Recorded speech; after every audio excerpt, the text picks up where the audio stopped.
And now practice S endings.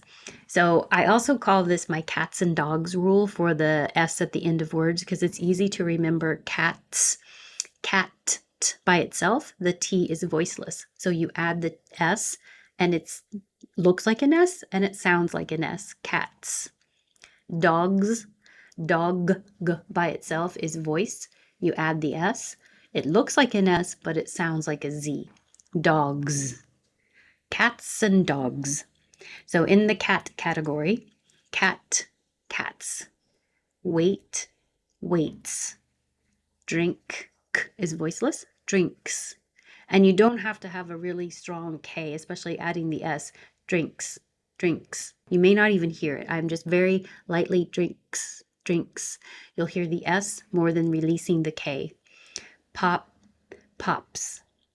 Speak, speaks. And the voiced final sound, the dogs category, dog, dogs. Play ends with a vowel, and all vowels are voiced. Plays. Verify, verifies. Radio, radios. Tomato, tomatoes. That's it. And now, if the end of the word is any of these sounds, they are similar to the position of an S. Not exactly, because the S and the Z can be made with the tongue tip up behind the top teeth, the alveolar ridge space. Or I make my S with my tip of my tongue behind my bottom teeth, and that's totally fine. But think about where the air is being constricted the most. When I say S with my tongue at the top, I'm making a very small groove for the air to go through. The same thing when I'm making my S with my tongue down.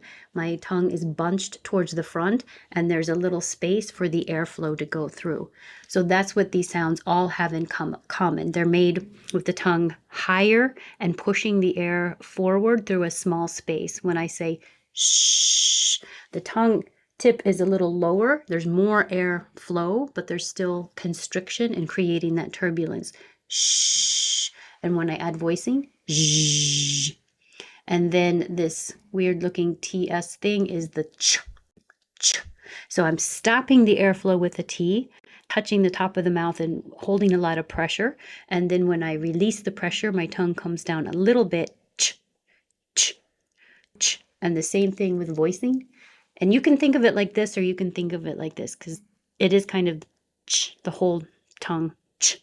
And with voicing, j, j. So these you have to move your tongue down and back up again, and it creates the extra syllable uz. Losses. It can be is or uz. I actually wrote these all with is. I use the IH to represent I, just because I think I say is more than uz here. Losses.